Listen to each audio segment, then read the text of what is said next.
அல்லேலூயா. கர்த்தர் நல்லவர், அவருடைய கிருபை என்றும் உள்ளது. நம்முடைய தாழ்விலே நம்ம நினைத்தவரை துதியுங்கள். அவர் நல்லவர், அவர் கிருபை என்றும் உள்ளது. ஆமென். நம்முடைய வாழ்க்கையில நிறைய காரியங்களை குறிச்சு நம்ம சிந்திச்சுட்டே இருப்போம். நிறைய காரியங்களை குறிச்சு யோசிச்சுக்கிட்டே இருப்போம். அநேக நேரத்துல சொல்லுவையோ, நான் கடந்து வந்த காரியங்கள் அதையும் நம்மளால மறக்கவே முடியாது. எனக்கு தெரிந்து 3 காலங்கள் இருக்குதுன்னு நினைக்கிறேன். நடந்த காரியங்கள், நடந்த காலம், இப்ப நடந்து கொண்டிருக்கிறது நிகழ்காலம், நடக்க போறது வருங்காலம். பாருங்க 3 காலம் இருக்கு. நம்ம நிறைய காரியத்துல எதை குறிச்சு யோசிக்கிறோம், எதை குறிச்சு சிந்திக்கிறோம், எதற்காக கவலைப்படுறோம், எதுக்காக கவலைப்படணும், இப்போ நாம எதை குறிச்சு யோசிக்கணும், எதை நம்ம செயல்படணும், எதுல நம்ம கான்சென்ட்ரேஷன் பண்ணணும், எங்க நம்ம கடந்து போகணும், எதை நம்ம பேசணும், நம்முடைய காரியங்களை எப்படி நம்ம செயல்படுத்தணும்ன்ற ஒரு தெளிவு சில நேரத்துல நம்மளுக்கு காணப்படாமலே போயிடுது. ஏன்னா எப்பவுமே நாம் என்ன செய்து கொண்டிருக்கிறோம், நினைத்து கொண்டே இருக்கிறோம், எப்பவுமே சிந்தனை செய்து கொண்டே இருக்கிறோம், எப்பவுமே பேசிக்கொண்டே இருக்கிறோம். எப்பொழுதுமே நம்ம பார்த்தோம் அப்படின்னா நம்ம சொல்லுவதை கிண்டி கிளறிட்டு இருக்கிற மாதிரி ஒரு காரியங்களை குறிச்சு அப்படியே அது முடிஞ்சு போயிட்டு இருக்கும். அதை மீண்டுமாய் கிண்டி கிளறுகிறதான ஒரு காரியம். நிறைய குடும்பங்களுக்குள்ள இன்னைக்கு சமாதானத்தை இழந்திருப்பதற்கான காரணம் என்ன? நிறைய பேருடைய இருதயம் இதுவரைக்கும் சமாதானமா இல்லாமல் இருப்பதற்கு காரணம் என்ன?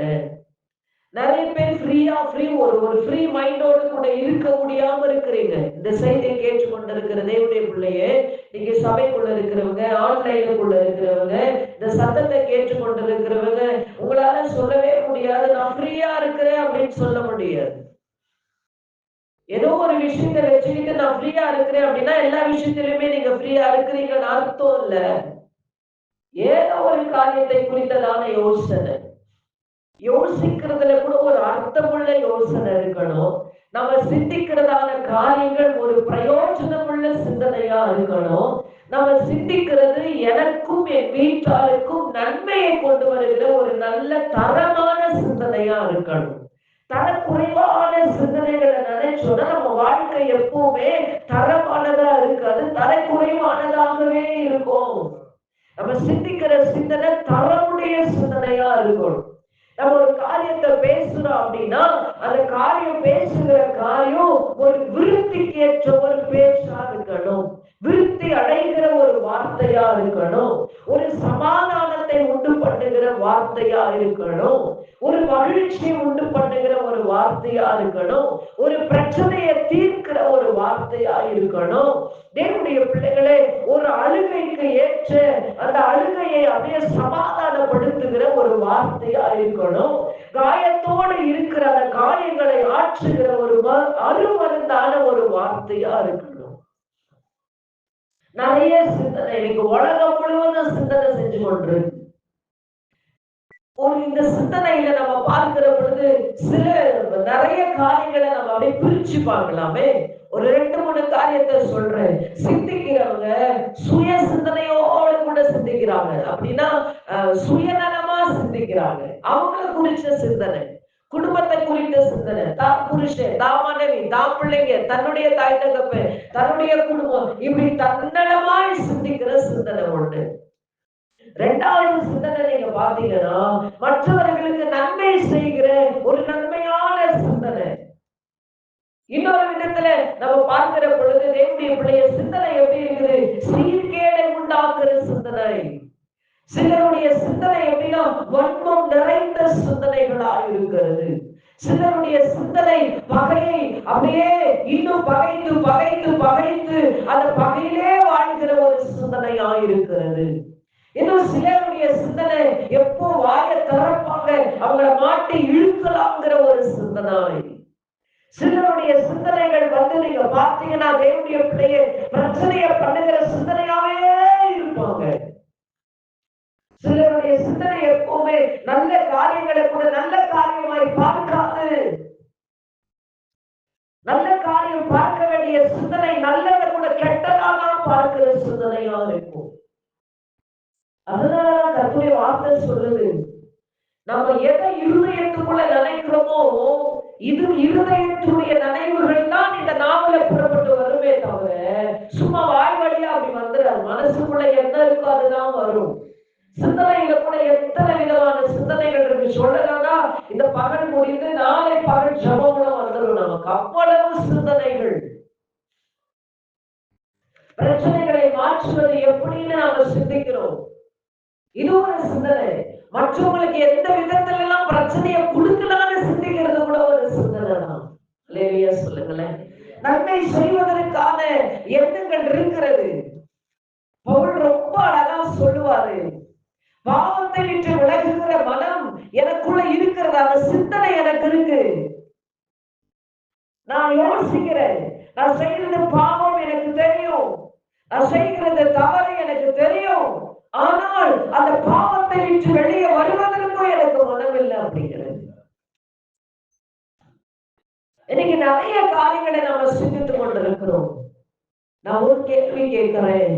இவ்வளவு யோசிக்கிறோம் யோசிக்கிறோம் யோசிக்கிறோம் யோசிக்கிறோம், இவ்வளோ பேசிக்கிட்டே இருக்கிறோம். கடந்த காலத்தை குறித்து பேசுறோம், நிகழ்காரியங்களை காலங்களை குறித்து பேசிக் கொண்டிருக்கிறோம், வரும் காரியத்தின் காலங்களை குறித்து நாம பேசிக் கொண்டிருக்கிறோமே. பேசி பேசி எதெல்லாம் நாம சாதிச்சிருக்கிறோம்?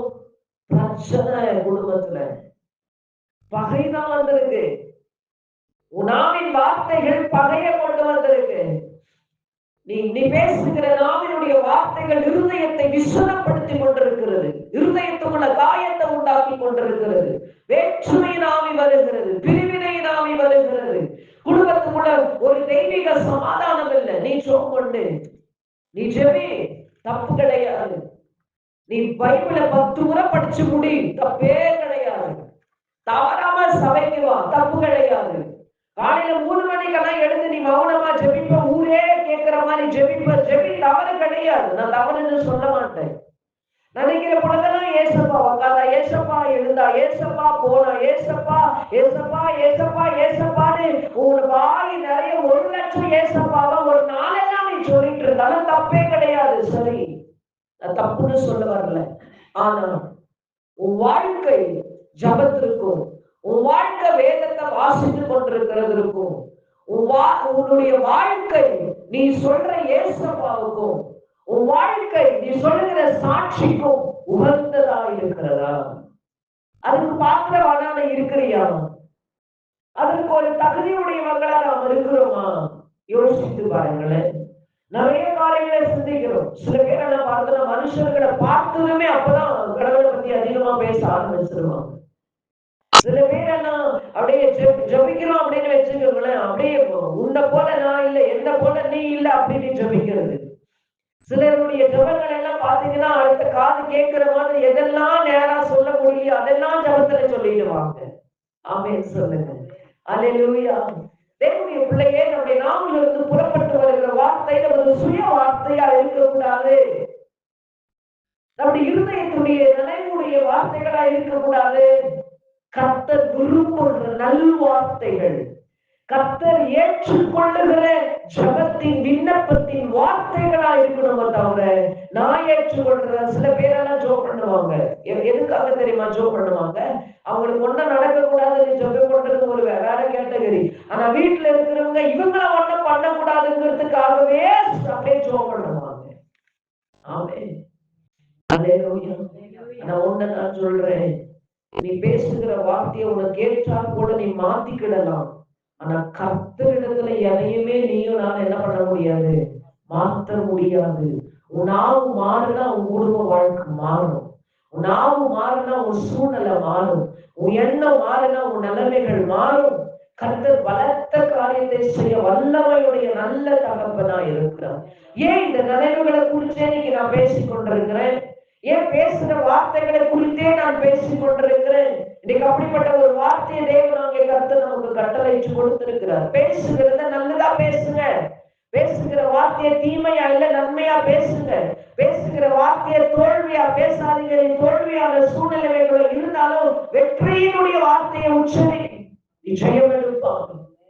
நெகட்டிவாவே பேசிக்கிட்டு இருக்காதீங்க. வாழ்க்கையில நெகட்டிவ் நிறைய இருக்கும். ஆனா நடக்க போகிற காரியமாக பாசிட்டிவா இருக்கணுமே. நான் சொன்னேன், கடந்த காலம் நடந்து முடிஞ்சிட்டு இருக்கோம். 1945லயோ 33லயோ முடிஞ்சிட்டு இருக்கோம். அந்த காரியத்தை 2024 வரைக்கும் பேசிக்கிட்டு இருக்கோம். நாம இன்னைக்கு என்ன டேட்? இன்னைக்கு என்ன டேட்? 19. 2024 9/19 வரைக்கும் நம்ம பேசிக்கிட்டு இருக்கோம். ஆனா இந்த விஷயம் நடந்தது எப்போ இருக்கும்? எப்பவோ இருக்கும். நம்முடைய திருமணத்துக்கு முன்னாடி இருக்கும், திருமணத்துக்கு அப்புறமா இருக்கும், நம்ம பிள்ளை பெற்ற பிற்பாடு இருக்கும். எப்போ நடந்த காரியங்களை குறிச்சு நீ யோசிக்கிறதுனாலயோ, நீ பேசுகிறதுனாலயோ, நீ கூக்குரல் எடுக்கிறதுனாலயோ, நீ முறையிடுகிறதுனாலயோ, நீ புலம்புகிறதுனாலயோ நிச்சயமா சொல்றேன், ஒன்னும் பிரயோஜனம் கிடையாது. 10 தம்படிக்கு பிரயோஜனம் கிடையாது. 10 தம்படிக்கு பிரயோஜனம் கிடையாது. ஏன்னா இதெல்லாம் வேஸ்ட். நடந்து முடிஞ்சதை மறுபடியும் நீ ரீகரெக்ஷன் பண்ண முடியாது. முடிஞ்சிடுச்சு, காலம் கடந்துடுச்சு. இப்போ கடந்து கொண்டிருக்கிற காலங்களை எப்படி கடக்க வேண்டும் என்கிறதான் நீ பேசணும், சிந்திக்கணும். தவிர நடந்து முடிஞ்சதெல்லாம் நீ யோசிச்சுக்கிட்டே இருந்தீங்கன்னா ஒரு காலகட்டத்துக்குள்ள இதையே பேசி சில பேரெல்லாம் பேச ஆரம்பிச்சாங்கன்னா பேசிக்கிட்டே இருப்பாங்க. எனக்கெல்லாம் அப்படின்னு சொல்றது கூட முடியாது. ரொம்ப டயர்ட் ஆயிடும். ஆமென் சொல்லுங்க. சில பேர் பேச ஆரம்பிச்சுட்டாங்கன்னா நான் தான் ஞானி அப்படிங்கிற மாதிரி பேசிக்கிட்டே இருப்பாங்க. அவங்க சொல்றதுதான் கரெக்டுன்னு பேசுற ஒரு கேட்டகரி இருக்கும். நம்ம சொல்றதை ஏற்றுக்கொள்ள மாட்டாங்க. நான் சொல்றதுதான் சரி அப்படின்னுவாங்க. அப்ப நம்ம பேசுகிற காரியங்கள் கூட இந்த நாளுக்கு இந்த நிமிஷத்துல நான் என்ன சூழ்நிலையில இருக்கிறேனோ அதை குறித்து நான் சிந்தித்து கர்த்தரை நோக்கி கூப்பிடுறதுதான் சரியானதா இருக்குமே தவிர முடிச்சு போன கதைக்கு திரும்பி முடிச்சு போடுற மாதிரி இருக்கக்கூடாது. நான் உங்களுக்கும் சொல்றேன், முடிந்த கதைகளை மீண்டும் பேச உணவை நீ திறக்காத. ஆண்டவர்கிட்ட ஜோமன், ஆண்டவரை கடந்ததை நான் பேசவே கூடாது. ஒரு சகஜமான சூழலை அப்படி போயிட்டே இருக்கும். பிரச்சனைன்னு ஒண்ணு வந்துச்சுன்னு வச்சுக்கோங்களேன், மொத்தத்தையும் தூக்கி, அதாவது நான் சொல்றது 1933 நடந்ததுன்னா 24 நம்ம என்ன பண்ணக்கூடாது? ரோஷன் ஏதாவது இருக்கா? இல்ல. இப்ப இந்த விஷயம் இப்படி நடந்துட்டு இருக்குது. இந்த நிகழ்காலங்கள்ல என் வாழ்க்கையில இந்த காரியங்கள் இப்படி நடந்துட்டு இருக்குது. இப்போ இந்த காரியத்திற்கு நான் என்ன செய்யணும்? ஆண்டவர் இந்த காரியத்துல எனக்கு என்ன செய்யணுங்கிறதான் நாம யோசிக்கணும், நம்ம சிந்திக்கணும். ஆண்டவர் செய்யக்கூடிய காரியங்களை, ஆண்டவர் எந்த திட்டத்தை என் குடும்ப வாழ்க்கையில வச்சிருக்கிறார் நம்ம சொல்லணும். நான் நேற்றுக்கு என் கணவர்கிட்ட சொல்லிக்கிட்டு இருந்தேன், வாஸ்து கிட்ட சொல்லிட்டு இருந்தேன். சில நேரங்கள் சில காரியங்கள் நம்முடைய வாழ்க்கையில தடுமாற்றங்களாய், சில நேரங்கள் கலகமா பிரச்சனையா அப்படி ஓடிக்கிட்டே இருக்கு அப்படின்னா நமக்கு நல்லா தெரியுது இது எதனால இந்த பிரச்சனைன்னு தெரியுது. அப்ப எதனால அந்த பிரச்சனையோ அதை நம்ம தவிர்த்துட்டோம்னா இந்த பிரச்சனை நம்ம வீட்டுக்குள்ள இல்லை. நான் சொல்றது புரியுதா? அல்லேலூயா. இப்போ ஒரு பிசாசு போராட்டம் பிரச்சனை வந்துரும். இப்ப எனக்கு தெரியுது இந்த பிசாசின் போராட்டத்தினாலதான் இந்த பிரச்சனை எனக்கு எழுப்புதுன்னு எனக்கு தெரியுது. அப்ப நம்ம என்ன பண்ணணும்? பிரச்சனை எப்படி சால்வ் பண்ணணும்னா, பிரச்சனை வருவதற்கு முன்பதான் ஒண்ணு, நான் வாயை அடைக்கணும். எனக்கு எதிர்கட்சி பேசுறத விட்டுறணும்.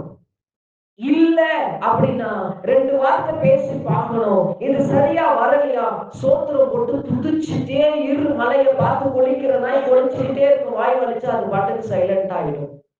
ஏன்னா நமக்கு தெரியும் இது சத்துருதான் இந்த காரியத்தை கொண்டு வரான்னு. அதை அவாய்ட் பண்ணணும். தேவனுடைய பிள்ளைகளை, எனக்கு தேவனாகிய கர்த்தர் நமக்கு சொல்லுகிற ஒரு காரியம். சில பேர் நடந்ததையே நினைச்சிட்டு கவலைப்பட்டுக்கிட்டு இருப்பாங்க, இருக்கிற சந்தோஷத்தை விட்டுருவாங்க. இப்போ உனக்கு ஆண்டவர் ஜீவனை கொடுத்திருக்கிறார். இப்போ உனக்கு ஒரு குடும்பத்தை ஆண்டவர் கொடுத்திருக்கிறார். உனக்கு சுகத்தை தந்திருக்கிறார். பலவீனத்துல ஒரு சுகவீனத்துல ஒரு சுகத்தை ஆண்டவர் தராது. இல்லாத காரியங்களை இருக்கிற காரியங்களை ஆண்டவர் மாத்திக்கிட்டு இருக்கிறார். நேற்றுக்கு நம்முடைய சபையில் இருக்கிற மகளோட நான் சொன்னேன், சாப்பாட்டுக்கு கஷ்டப்படுகிற நாட்களில் எல்லாம் நீங்க சுகமா இருந்திருக்கிறீங்க. இன்னைக்கு பணத்தை ஆண்டவர் கொடுத்தும் உங்களுக்கு ஆரோக்கியமான வாழ்க்கை இல்லை. அந்த பிள்ளை சொல்லுச்சு, இதுதான் கரெக்ட் அப்படின்னு. ஏன் இல்ல? சிந்திக்கிற சிந்தனை, நடக்கிற செயல்கள், பேசுகிற வார்த்தைகள் சரியா இருக்குமானால் ரொம்ப நேர்த்தியா ஒரு குடும்பத்தை அழகா கொண்டு போயிடலாம். நிகழ்காரியங்களை குறித்து நீ சிந்திக்கிறதுல ஒரு அர்த்தம் இருக்கு. இந்த காரியம் இப்படி நடக்குமா, அந்த காரியம் இப்படி ஆயிடுமா அப்படின்னு நம்ம நினைக்கிறதுல ஒரு அர்த்தம் இருக்கு. அதை நம்ம யோசித்து ஞானமா செயல்பட்டோம்னா செயல்படுத்திடலாம். புத்தியின்மையாய் நம்ம செயல்படுவோம்னா அது ஒரு காரியத்தில நமக்கு என்ன ஆகாது, பிரயோஜனமா இருக்காது. நம்ம ஞானமா செயல்படணும். பேசுகிறது, சிந்திக்கிறது, எந்த ஒரு காரியமா இருந்தாலும் ஞானத்தோட நம்ம செயல்படணும்னா தேவனுடைய பகுத்தறிகிற ஞானம் நமக்கு இருந்தாதான் ஞானமா நடப்போம். அந்த ஞானம் நம்மளுடைய வாழ்க்கையில நடத்தையா இருந்துச்சுன்னா நம்மளுடைய வாழ்க்கைக்கும் நம்மளை பார்க்கிறவங்களுக்கும் ஒரு நாள் மரியாதையா இருக்கும். இல்லைன்னா யாரும் நம்மளை மதிக்க மாட்டாங்க. வேணா நாம சொல்லிக்கிட்டு போயிட்டே இருக்கலாம், நான் இப்படின்னா அப்படின்னு என்ன முதல் கொண்டு சொல்றேன். அல்லேலூயா. ஆனா நம்மள 4 பேர் என்ன பண்ண மாட்டாங்க, வேஸ்ட் தான். ஒண்ணு. அடுத்த ஒரு காரியம் வரும் காலங்களை குறிச்சு அது என்ன நடக்கும் ஏது நடக்கும் தெரியாது, அதை நினைச்சுக்கிட்டே இருக்கிற சந்தோஷத்தை விட்டுறது. ஆமே. இன்னைக்கு இப்படிப்பட்ட ஒரு சூழல்ல வாழ்கிற என் அன்பு தேவனுடைய பிள்ளையே, இப்படிப்பட்ட ஒரு நிலையில வாழ்கிற உனக்காக தான் என் ஆண்டவர் வாக்குத்தத்தத்தை வைத்திருக்கிறார். உன்னோட பேசும்படியாக தான். அல்லேலூயா, அல்லேலூயா. உனக்காக தான் தேவன் வாக்குத்தத்தத்தை வைத்திருக்கிறார். ஏசாயாவின் தீர்க்க தரிசன புத்தகம். என்னடா சம்மதமே இல்லாம பாஸ்டர்ல பேசிட்டு இருக்கிறாங்களே அப்படின்னு நீங்க நினைக்கிற, ஒருவேளை என்ன குறிச்சு பேசுறாங்களோ, என்னதான் குத்தி பேசுறாங்களோ, உன்னை குத்தி பேசுறதா இருந்தாலும் என்ன குத்தி பேசுறதா இருந்தாலும் குத்துதுன்னா ஆண்டவர் நம்மோட கூட பேசுறாருன்னா அர்த்தம். நான் அப்படிதான் ஏற்றுக்கொள்ளுவேன். சில வார்த்தைகள் இருதயத்தை குத்துதுன்னா இது நானா, என்னை பத்தி தானா அப்படின்னா அது நானாவே தான், என்னை பத்தியாவே தான் இருக்கும். ஏன்னா ஆண்டவர் இடத்துல மாற்றத்தை எதிர்பார்க்கிறார். இன்றைக்கு நம்மிடத்திலையும் மாற்றத்தை எதிர்பார்க்கிறவராக இருக்கிறார். வசனம் சொல்லுகிறது, ஏசாயாவின் தீர்க்கதரிசன புத்தகம் 43ஆம் அதிகாரம் 18வது வசனம் 19வது வசனம், முந்தினவைகளை நினைக்க வேண்டாம், பூர்வமானவைகளை சிந்திக்கவும் வேண்டாம். ஆமென். ஆண்டவர் சொல்றாரு, இப்போ நிகழ்காலத்துல தானே நீ இருக்கிற, இதோ நான் புதிய காரியத்தை செய்வேன், அதை நீங்கள் அறியீர்களா? எல்லாத்தையும் குறிச்சு கவலையோடு, வேதனையோடு, துக்கத்தோடு, சஞ்சலத்தோடு இருக்கிறியே, நான் புதிய காரியத்தை செய்வேன். முந்தினதெல்லாம் நினைக்காது, பூர்வமா நடக்க போகிற காரியங்களை குறிச்சு நீ என்ன பண்ணாத, சிந்திக்காதே. நான் புதிய காரியத்தை செய்வேன் இந்த நிகழ்காலத்துல, அதை நீங்கள் அறியீர்களா? அருமையான வார்த்தை அடுத்தது சொல்றார், வனாந்தர வழிகளையும் அவாந்தர வெளியில ஆறுகளையும் உண்டாக்குவேன் சொல்றார். வாழ்க்கை எப்பேற்பட்ட வனாந்தரத்தை நோக்கி கடந்து கொண்டிருந்தாலும், வறட்சியான காரியங்களா இருந்தாலும், வாழ்க்கையில நன்மை உண்டாக்குவதற்கு யாரும் உனக்கு உதவி செய்யாமல் இருந்தாலும், வாழ்க்கை ஒரு சீர்கேடான ஒரு காரியத்தில் உங்களை கடந்து சென்று கொண்டிருந்தாலும், அவமானமும் நிந்தையும் தோல்வி மேல் ஏற்றி தலைமுடிவோடு ஒரு வாழ்க்கையை வாழ்ந்து கொண்டிருந்தாலும், என்னுடைய பிள்ளையே, முந்தினவர்களை நினைக்காத. நோ யூஸ், பிரயோஜனம் ஒரே ஒரு தம்படிக்கு கூட பிரயோஜனம் கிடையாது. 10 பைசாக்கு யூஸ் கிடையாது. முந்தினவர்களை நினைக்காத, பூர்வமான காரியங்களை சிந்திக்காத. இதோ கர்த்தர் புதிய காரியத்தை செய்வார். இந்த காலவெளியில உன் வாழ்க்கையில புதிய காரியத்தை செய்வதற்கு நான் என் ஆண்டவர் உன் சிந்தனை குறித்து உன் நாவிலிருந்து புறப்பட்டு வருகிற வார்த்தை குறித்து பேசிக் கொண்டிருக்கிறார்.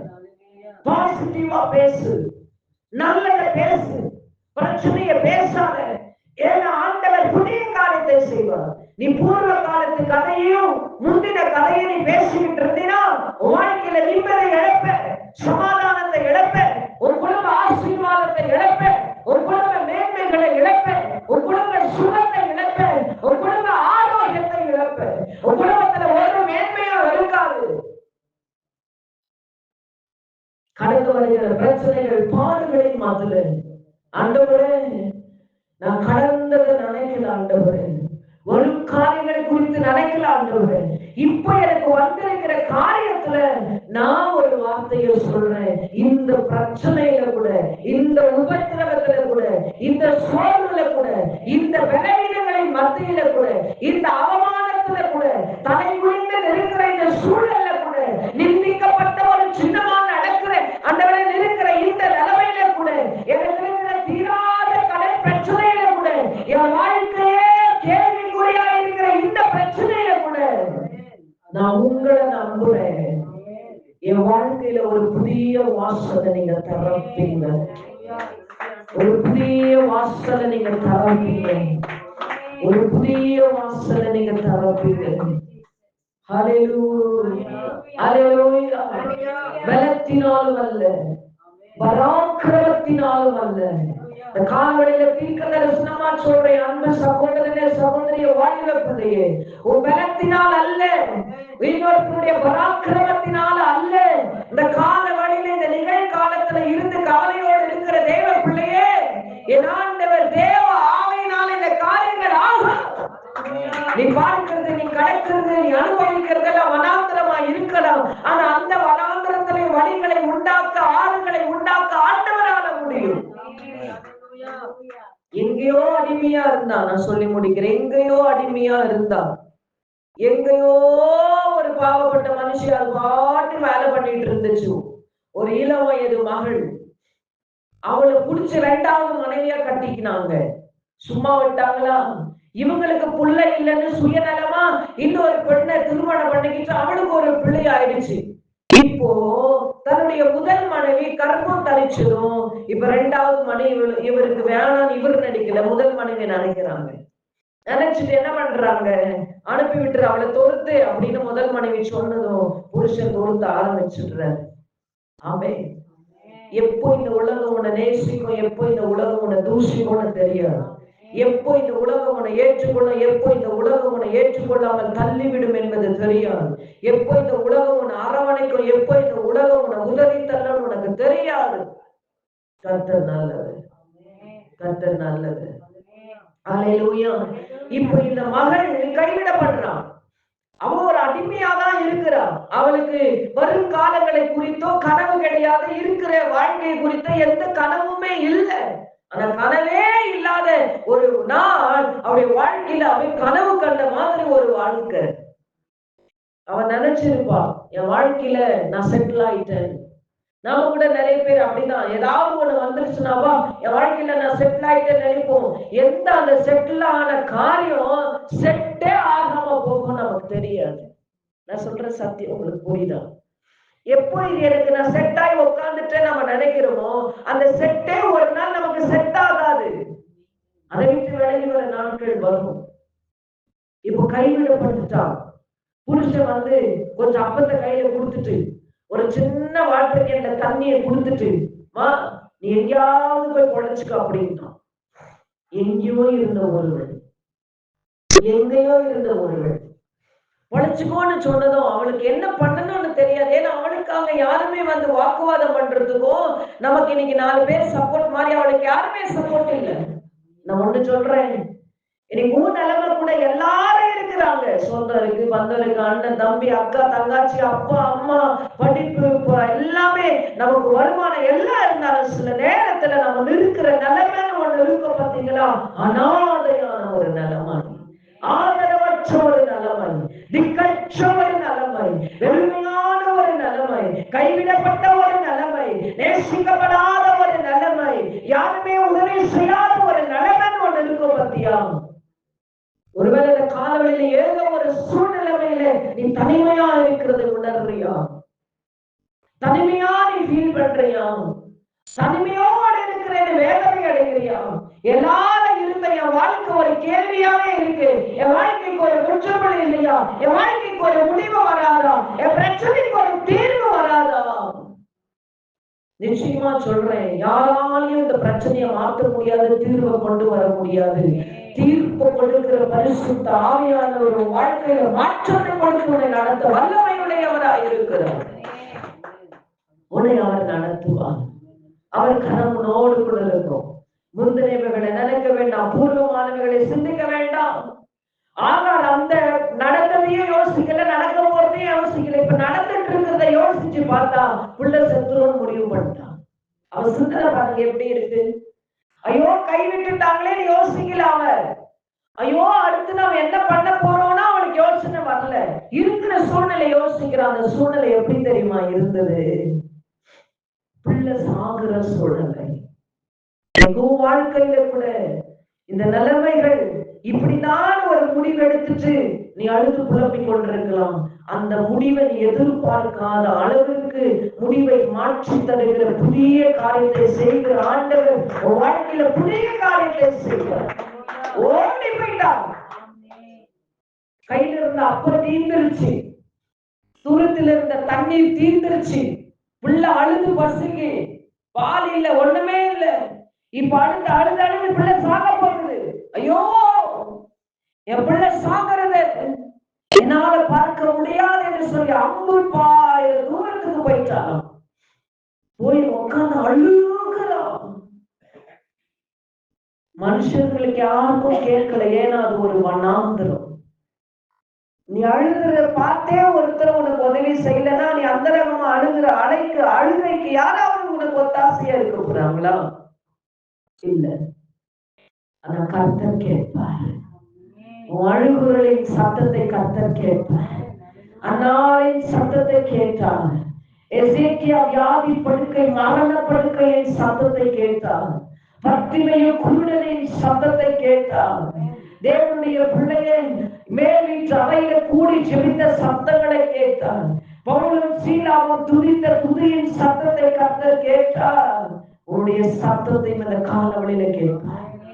உன் சத்தத்தை இந்த காலவழியில கேட்டுக்கொண்டிருக்கிறார். உணர்வுகளை தூரத்திலிருந்து அடைகிற தேவனாகி கர்த்தர் உனக்கு நன்மையை செய்ய வல்லமையுடையவராக இருக்கிறார். இந்த வாழ்க்கையில் அற்புதங்களை நிச்சயமா ஏராளமாய் தாராளமாய் கர்த்தரால செய்ய முடியும். பிள்ளையின் அழுகுற சத்தத்தை ஆண்டவர் கேட்டதும் அப்படியே ஆண்டவர் இறங்கி வந்து சொல்றாரு, ஆஹாரே நீ அங்கே போ, அங்கே ஒரு துறவு இருக்கிறது, காட்டிட்டார், துறவு உண்டாக்கிட்டார். துருத்தில் இருந்த தண்ணி தீர்ந்து போயிடலாம், ஆண்டவர் ஒரு துறவையே உண்டாக்குவார். அதுதான் ஆண்டவர் செய்கிற புதிய காரியம். நீ ஏதோ சின்னதா உள்ளங்கையில வச்சுக்கிட்டு உள்ளங்கையை நினைச்சிட்டு இருக்கிற ஆண்டவர் உலகத்தின் அளவுக்கு உனக்கு மேன்மையான காரியங்களை செய்ய ஆண்டவர் சித்தமுடையவராக இருக்கிறார். அவன் போய் தண்ணியை நினைச்சு அந்த துணியை கொண்டு வந்து பிள்ளைகளுடைய நாவை திறக்க வச்சுட்டு அந்த துணியை புள்ளிகளா பாருங்க, தண்ணி அந்த பிள்ளைகளுடைய வாய்க்குள்ள போகுது. அந்த பிள்ளை பிழைத்து கொண்டது. கர்த்தர் சொல்றாரு, பயப்படாது, இந்த பிள்ளையோட நான் இருப்பேன், இந்த வனாந்தரத்திலே வளர்த்து நான் தருவேன். ஆண்டவர் சொல்லி அவன் வனாந்தரத்துல வளர்றான். வில் வித்தையில அவன் பேர் பெற்றவனா வளர்றான். அப்போதான் ஆகார் சொல்றா, என்னை காண்கிற தேவனை இவ்விடத்திலே நான் கண்டேங்கிறான்.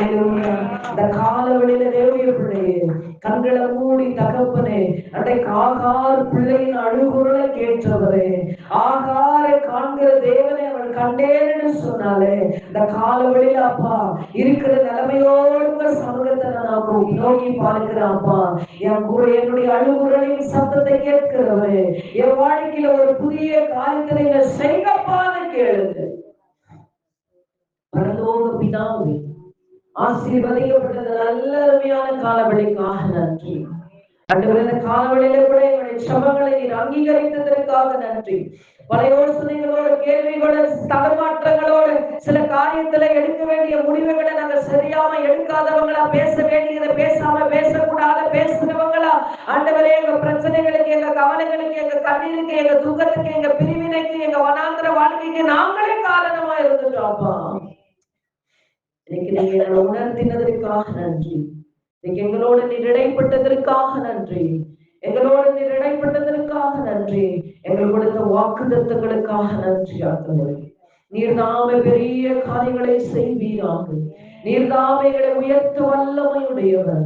இந்த சத்தத்தை கேட்டுக்கொண்டிருக்கிற ஒவ்வொரு பிள்ளைடைய வாழ்க்கையில எது வனாந்திரமா, எது அழுகையா, எது கைவிடப்பட்ட ஒரு நிலைமையா, எது உணர் ஆண்டவரே சுதந்திர உதவியற்ற நிலைமையா, கேட்பதற்கோ கிரியை செய்வதற்கோ உதவுவதற்கோ ஒத்தாசை செய்வதற்கோ ஒருவரும் இல்லாத நிலையா இருந்தாலும் என் ஆண்டவர் உதவி செய்வீராக. என் ஆண்டவர் உதவி செய்வீராக. இந்த கருத்துக்குள்ள நாங்கள் ஒப்பு கொடுக்கிறோம்.